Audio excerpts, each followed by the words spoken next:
आज की वीडियो में हम करेंगे क्लास 10th की एक्सरसाइज 7.2 का क्वेश्चन नंबर 9 और 10। तो क्वेश्चन नंबर 9 है, find the coordinates of the point which divide the line segment joining A and B into 4 equal parts. इस क्वेश्चन में हमें एक लाइन सेगमेंट दे रखा है ए बी, जिसके हमें कोऑर्डिनेट्स दे रखे हैं।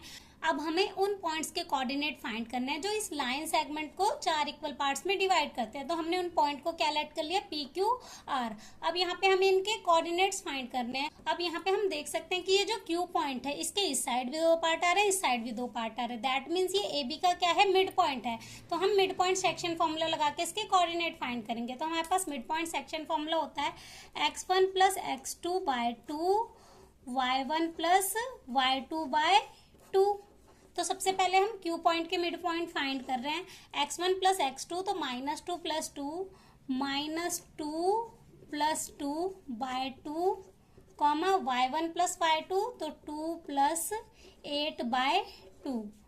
माइनस प्लस माइनस तो ये हो जाएगा 0 बाय 2, ये हो जाएगा 10 बाय 2, 2 से कैंसिल होके 2 5 ज़ा 10। तो हमारे क्यू पॉइंट के कोऑर्डिनेट क्या आ गए, 0,5। अब ये जो P पॉइंट है वो किसका मिड पॉइंट बन रहा है, ए क्यू का मिड पॉइंट बन रहा है, क्योंकि ये चारों ही पार्ट्स इक्वल हैं। तो हम इसको भी मिड पॉइंट सेक्शन फॉर्मूले से फाइंड कर लेंगे। पॉइंट P, क्यू पॉइंट के कोऑर्डिनेट क्या आए थे, 0,5। तो हम जब इसका मिड पॉइंट निकाल रहे हैं तो x1 y1 x2 y2, तो वैल्यू पुट करेंगे x1 प्लस x2 तो -2 plus 0 bye 2 comma y1 plus y2 तो 2 प्लस 5 बाय 2। यहाँ पे आ जाएगा -2 बाय 2 7 बाय 2, 2 से कैंसिल हो जाएगा, 2 1 ज़ा 2, तो ये आ जाएगा -1 कॉमा 7 बाय 2। तो P पॉइंट के कोऑर्डिनेट क्या आ गए, -1 7 बाय 2। अब R किसका मिड पॉइंट है, बी क्यू का, तो x1 y1 x2 y2। तो R पॉइंट फाइंड करेंगे तो x1 plus x2 0 plus 2 by 2 y1 plus y2 तो 5 प्लस 8 बाय 2। अब इसे आगे सिंप्लीफाई करेंगे तो ये आ जाएगा 2 बाय 2, 2 बाय 2 और ये हो जाएगा 13 बाय 2, 2 1 ज़ा 2, ये कैंसिल हो जाएगा। तो आर पॉइंट हमारा क्या आ जाएगा, 1,13 बाय 2। तो जो भी पॉइंट्स इस लाइन सेगमेंट को डिवाइड कर रहे थे 4 इक्वल पार्ट्स में, हमने उनके कोऑर्डिनेट फाइंड कर लिए। तो क्वेश्चन नंबर 9 हमारा कंप्लीट हो गया।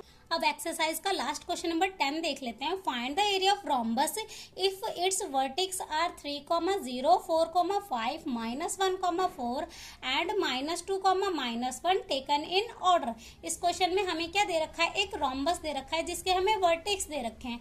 हमने इनको नेम दे दिया A B C and D। हमें क्या फाइंड करना है, इसका एरिया फाइंड करना है। अब एरिया ऑफ रोम्बस का फॉर्मूला हमारे पास क्या होता है, area of rhombus. Area of rhombus का फॉर्मूला हमारे पास होता है 1/2 डायगनल 1 इंटू डायगनल 2। तो सबसे पहले हमें क्या फाइंड करना पड़ेगा, इसके डायगनल्स का डिस्टेंस फाइंड करना पड़ेगा, डायगनल AC एंड BD। तो हम सबसे पहले डायगनल AC का डिस्टेंस फाइंड करेंगे। तो क्या लगाएंगे, डिस्टेंस फॉर्मूला लगाएंगे x2 माइनस x1 की whole square plus y2 minus y1 की होल स्क्वायर। अब इनकी वैल्यू पुट कर लेते हैं। ये हमारा A एंड C पॉइंट है, तो x1 y1 x2 y2। तो x2 की वैल्यू -1 माइनस x1 की वैल्यू 3 की होल स्क्वायर प्लस y2 की वैल्यू 4 माइनस y1 की वैल्यू 0 की whole square. Minus minus plus पर साइन माइनस का, तो ये आ जाएगा -4 का स्क्वायर प्लस 4 का स्क्वायर। अब इनकी स्क्वायर करेंगे तो हमारा कितना आ जाएगा, 4 4 ज़ा 16, 4 4 ज़ा 16। इनको प्लस करके हमारा आ जाएगा √32। अब 32 का रूट फाइंड करेंगे तो हमारे पास वैल्यू क्या आएगी, 4√2। अब हमें कौन सा डायगोनल फाइंड करना है, BD। तो अब डायगोनल BD फाइंड कर लेते हैं। अब हमारे पास ये B है और ये D है, तो x2 माइनस x1 रूट में x2 की वैल्यू -2 माइनस x1 की वैल्यू 4 का whole square plus y2 minus y1 की वैल्यू 5 का होल स्क्वायर। अब इसे सिंप्लीफाई करेंगे, माइनस माइनस प्लस पर साइन माइनस का, तो ये हो जाएगा -6 की square plus minus minus plus, तो ये हो जाएगा -6 की स्क्वायर। 6 6 ज़ा 36, 6 6 ज़ा 36। इनको प्लस करके हमारी वैल्यू आ जाएगी √72। अब 72 का रूट फाइंड करेंगे तो कितना आ जाएगा 6√2। तो हमारे पास डायगोनल AC भी आ गया और BD भी आ गया। अब हम इनकी वैल्यू पुट कर लेते हैं 1/2। डायगोनल 1 हमारा आया 4√2 और डायगोनल 2 कितना आया 6√2। अब 2 से ये कैंसिल हो जाएगा, 2 2 ज़ा 4। अब 2 को 6 से मल्टीप्लाई करेंगे तो 6 2 ज़ा 12 और √2 को √2 से मल्टीप्लाई करेंगे तो हमारा क्या आ जाएगा 2 आ जाएगा। रूट में हमारा पेयर बन जाएगा तो 12 2 ज़ा 24। तो हमारा एरिया कितना आ गया 24 स्क्वायर यूनिट। इसमें हमें एरिया फाइंड करना था तो हमारा एरिया फाइंड हो गया।